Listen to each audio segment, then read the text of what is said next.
Well,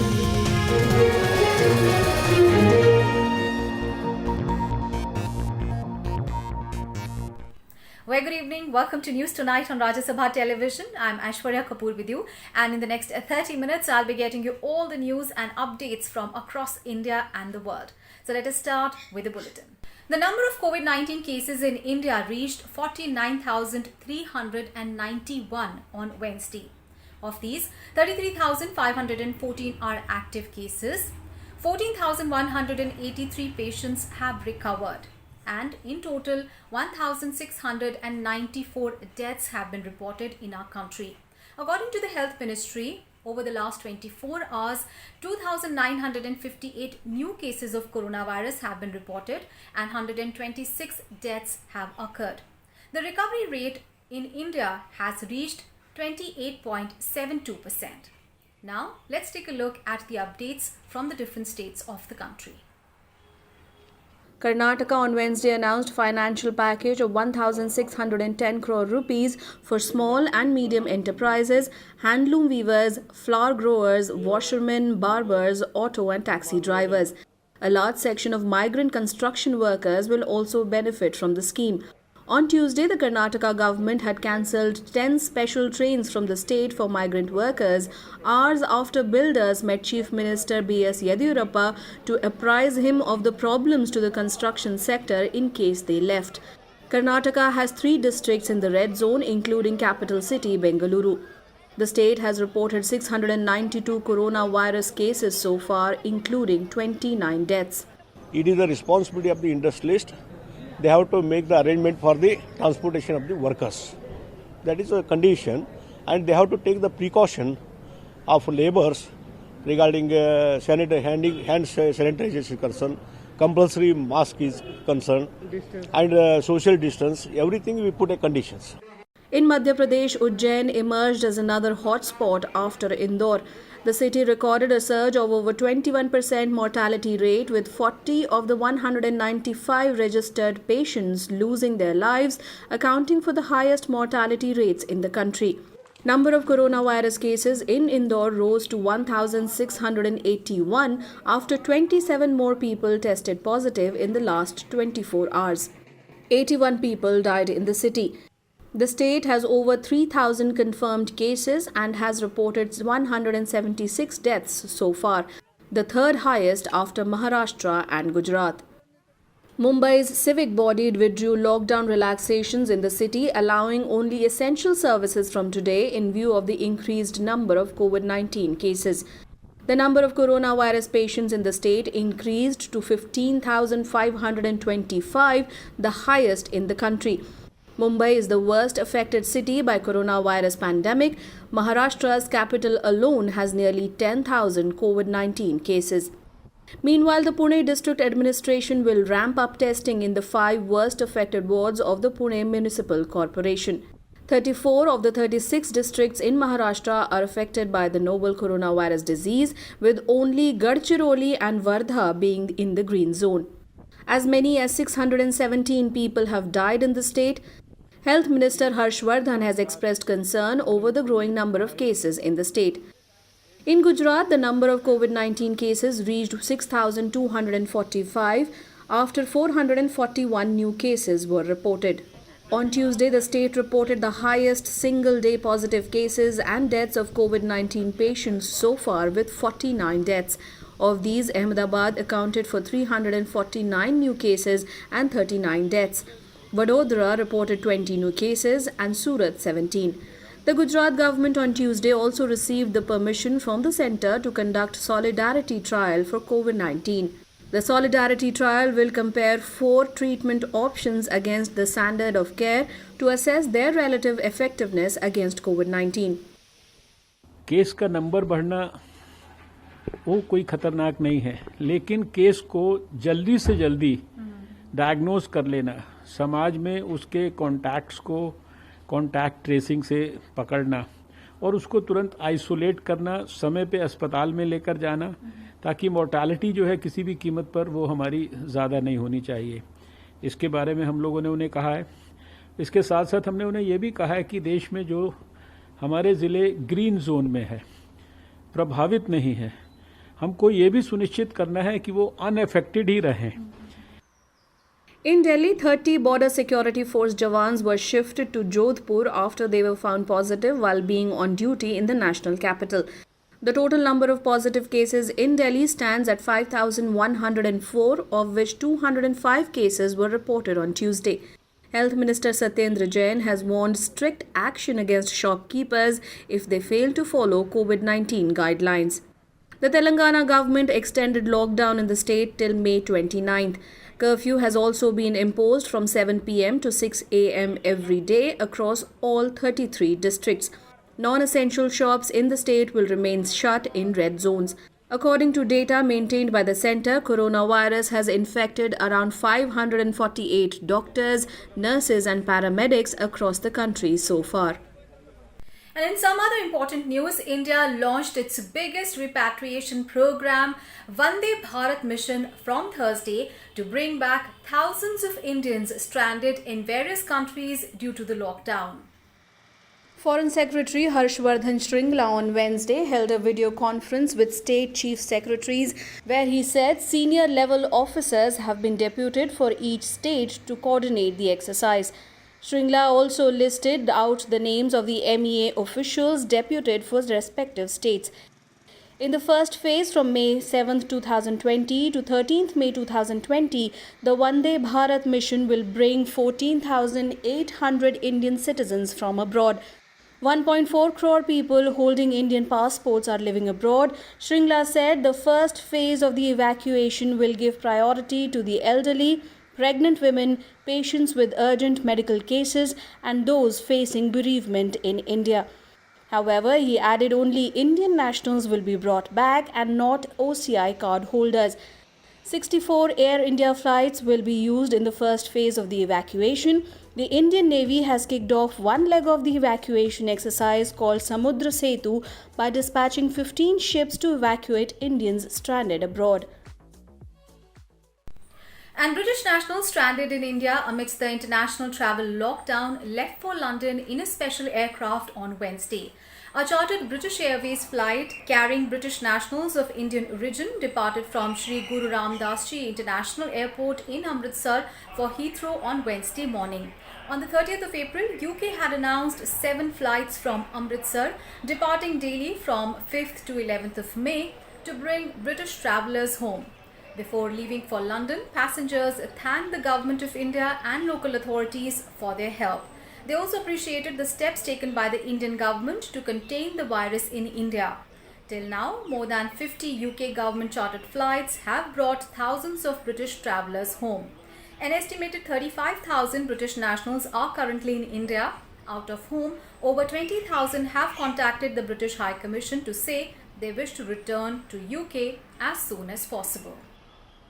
यहाँ पे भी सेफ्टी है, ऐसी कोई बात नहीं है।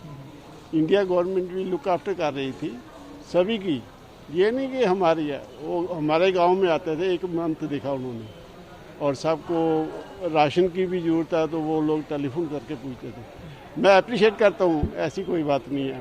बहुत मुझे अच्छा लगा यहाँ पे। इंडिया में भी बड़ा अच्छा था, ऐसी कोई बात नहीं, मगर ब्रिटिश गवर्नमेंट ने अभी हमें फ़्लाइट लगाई है तो हम उनका भी थैंक्स करते हैं और इंडिया वालों का भी थैंक्स करते हैं, क्योंकि मोदी जी ने बड़ा अच्छा इधर सारा कुछ किया हुआ था। ऐसी कोई बात नहीं, सारा कुछ बहुत अच्छा था। And the Railways on Wednesday said that it has run 115 Shramik special trains since 1st of May, ferrying home over 1 lakh migrant workers who are stranded in different parts of the country due to the lockdown due to COVID-19. Till Tuesday evening, the national transporter had run 76 trains for migrant workers. Each special train has 24 coaches with a capacity of 72 seats each, but the national transporter is allowing only 54 persons in one coach to maintain social distancing norms by not allotting the middle berth to any passenger. To get a seat on a Shramik special train, workers must submit an application to the district collector's office and have medical certificates to prove they are COVID negative. The workers selected for travel are taken to the railway stations in buses organized by the state.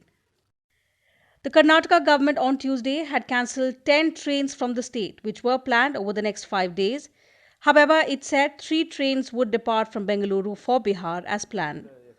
Chief Minister B.S. Yedurappa said that they have sent around 1 lakh people in 3,500 buses and trains back to their hometowns.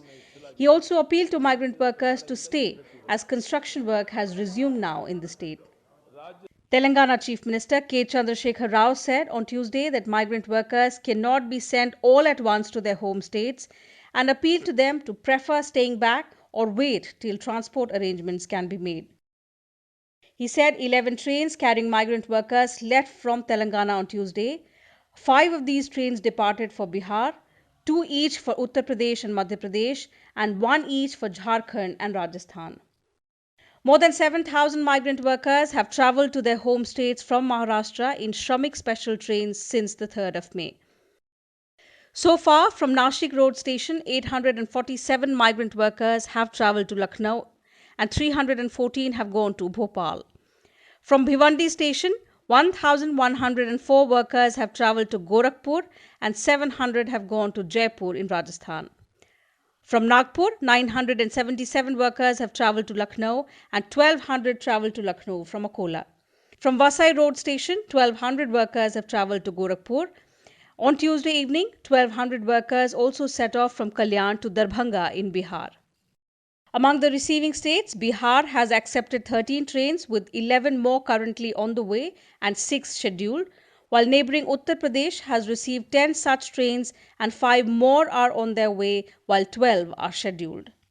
काफी संख्या में हमारे श्रमिक और कामगार भाई अन्य प्रदेशों से आ रहे हैं, तो लगभग 19 ट्रेनें अभी तक जो है आ चुकी हैं और ये ट्रेनें जो हैं आगरा, कानपुर, लखनऊ, जौनपुर, बरेली, गोरखपुर, बलिया, प्रयागराज इस तरह के स्टेशंस पे आ रही हैं और आज ही जो है 9 ट्रेनें और आने की संभावना है और लगभग अब तक 38 ट्रेनों की हमने अन्य प्रदेशों की सहमति दे दी है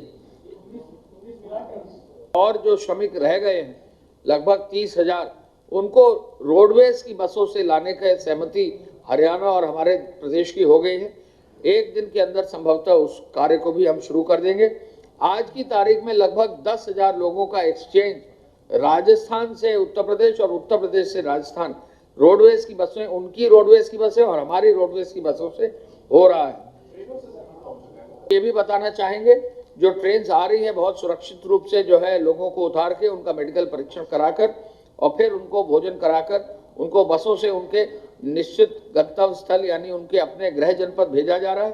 गृह जनपद से फिर उनको होम क्वारंटाइन के लिए घर भेजा जा रहा है।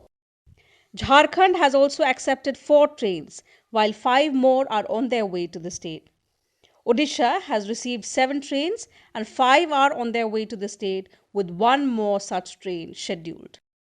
More than 30 vaccines against the novel coronavirus are in various stages of development, with some of them going into the trial stage in India.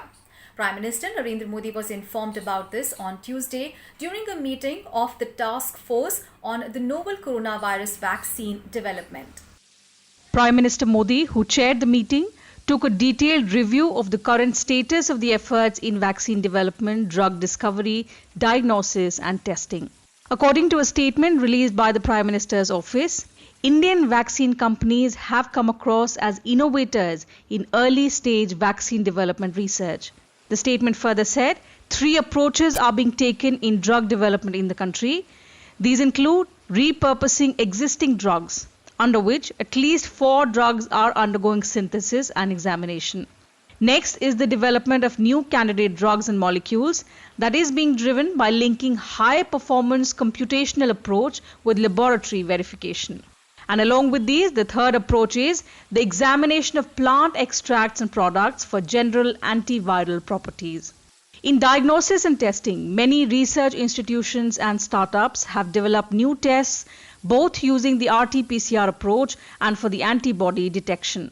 Praising the extraordinary collaboration of the academia, industry as well as government, the Prime Minister expressed hope that such coordination and speed could be embedded into a standard operating procedure. The centre on Wednesday questioned the West Bengal government's decision to stop the movement of goods through the border crossings between India and Bangladesh.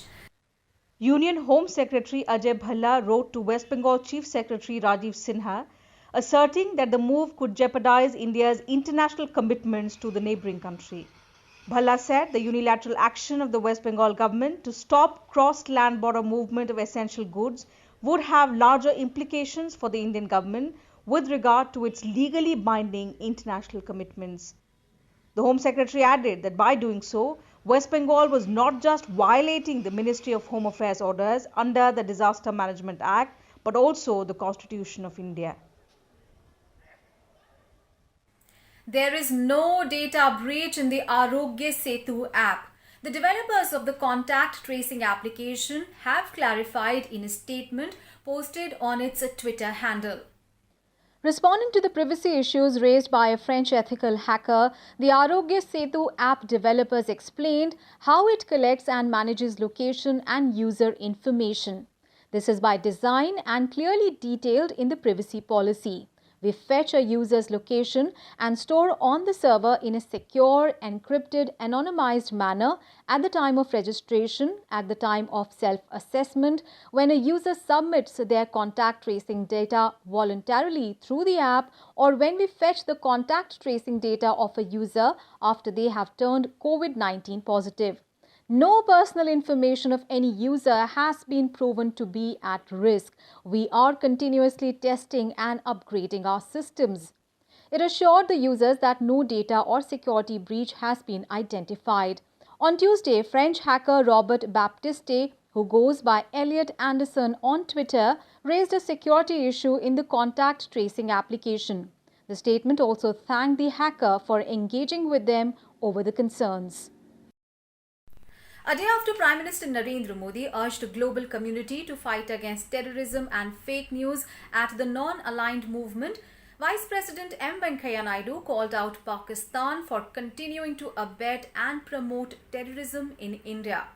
In a Facebook post without naming Pakistan, Vice President Naidu said, and I quote him now, "One of India's neighbours is continuing with its nefarious and evil design of abetting and promoting terrorist activities in India. Inspired by the masterminds from across the border, the terrorist activities are continuing unabated. The perpetrators of the terrorist activities are under a false impression that they can take advantage of the situation arising from the pandemic and succeed in their abominable practice. The terrorist groups are trying to send infiltrators from across the border to create trouble in the country." He said that India's neighbour is using social media to spin a fake narrative in India. This kind of false propaganda aimed at creating dissensions among different communities needs to be nipped in the bud. The Vice President added that terror is a matter of grave concern for the entire world and every nation must stand united to defeat and wipe out terrorism. The world, while fighting the pandemic, must simultaneously declare war against terrorism. And Union Minister Prakash Javadekar says India's strong economic fundamentals will attract multinational corporations that are keen to move their manufacturing bases from China in the wake of the COVID-19 pandemic. In an exclusive interview to Rajya Sabha television, Javadekar said that the government is making all efforts to seize the opportunity for India. Here is a detailed report. Union Minister Prakash Javadekar said various timely initiatives like the countrywide lockdown and efficient management of COVID-19 has made India's situation better than other countries. He also said the government is striking a balance between lives and livelihoods. In China, Iran and other countries, there are a large number of deaths. And in that context, India has managed it better because we pronounced lockdown at the very right time, very opportune time, and therefore we could get time for preparation. See, preparation is also important because we had no COVID hospital, because no world has not COVID hospital. Now we have nearly 700 COVID hospitals.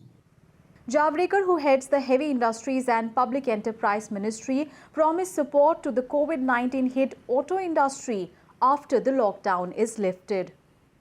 There is stock of BS4 vehicles that needs to be cleared, and at the same time there was sluggish market for last 7-8 months, and now again this phase also people are not coming forward to purchase. But I think this mood will change once we are out of COVID. The Union Minister added that wearing masks, washing hands frequently, keeping a 2-yard distance is the new normal. This is Kriti Mishra's report for Rajya Sabha TV. And in some other news, Hero MotoCorp and Hyundai Motor India Limited resumed production from Wednesday.